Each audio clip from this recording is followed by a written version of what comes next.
All right. So, another day. Time to read some more stuff. All right. So, on Monday, February 27th, 2012, WikiLeaks began publishing the Global Intelligence Files, over 5 million emails from the Texas-headquartered global intelligence company Stratfor. The emails date between July 2004 and late December 2011. They reveal the inner workings of a company that fronts as an intelligence publisher but provides confidential intelligence services to large corporations such as Bofals, BHOPALS,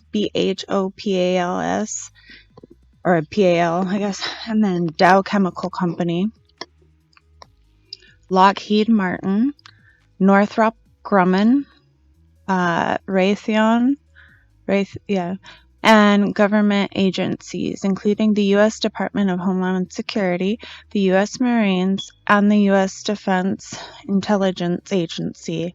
The emails show Stratfor's web of informers, payoff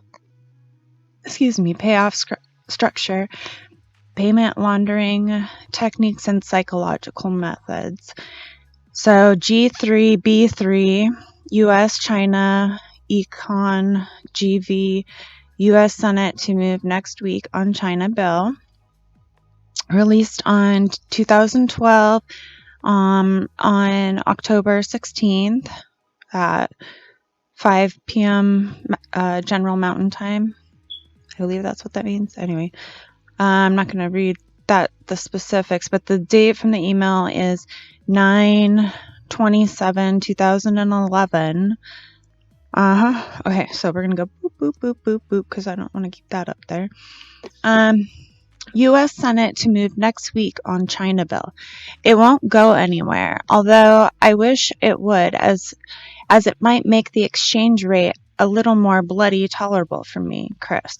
U.S. Senate to move next week on China bill. France24.com. Back from the 27th of September 2011.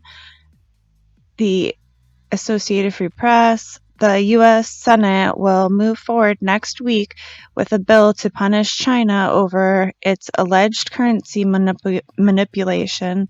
Democratic Majority Leader Harry Reid said Monday, predicting the legislation will pass.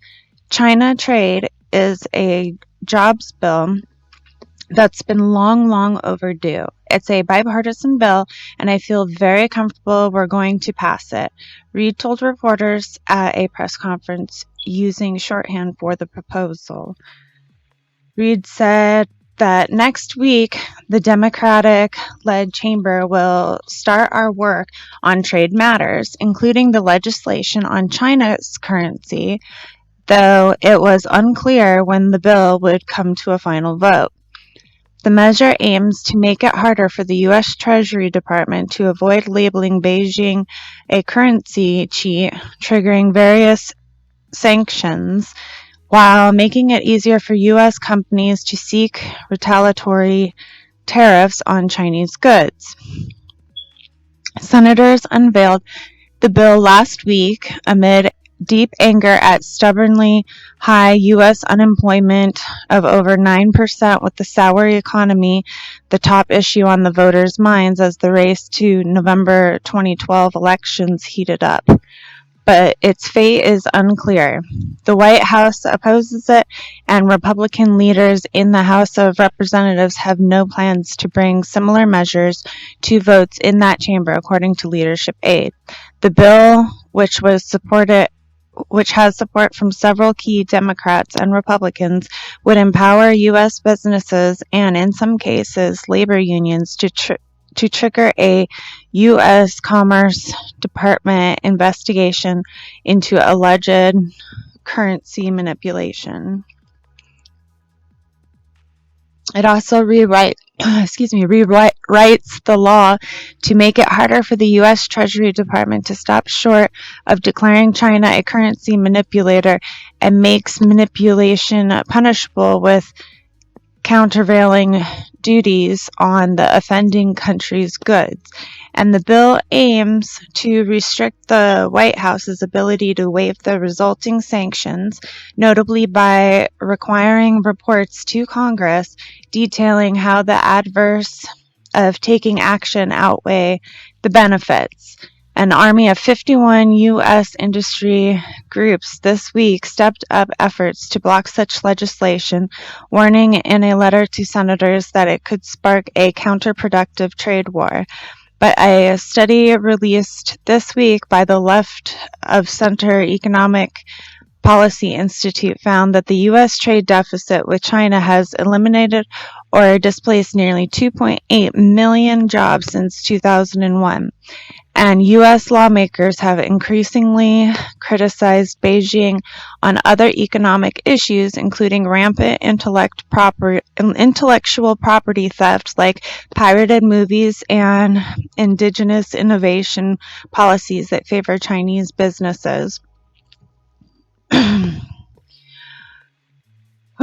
In late 2010, Obama himself said in the Heartland state of Iowa that the yuan was undervalued and was a contributing factor to the yawning U.S. trade deficit with China. In May 2011, however, the U.S. Treasury Department declined in a formal report to brand Beijing a currency manipulator. China has a history of allowing the yuan to strengthen slightly when it expects to come under heightened pressure over the value of its currency. China's leaders get away with economic murder by keeping the yuan and thereby the country's exports artificially cheap. Democratic Senator Chuck Schumer, a key backer of the bill, charged last week. So there's your Chuck Schumer. I'll highlight it because you're about to see where he's connected with his hands and a lot of China stuff too. Alright, Schumer, his party's number 3 in the Senate, said Obama opposed the measure, but predicted China will change its own behavior once this bill passes in the Senate in a vote expected in October. Schumer asked why he felt optimistic about the measure given the failure of similar bills since 2005. Replied, just wait and see. This one's coming up and it's going to pass and it's going to send a shot across China's bow. Okay. The Obama administration had no immediate comment on the bill.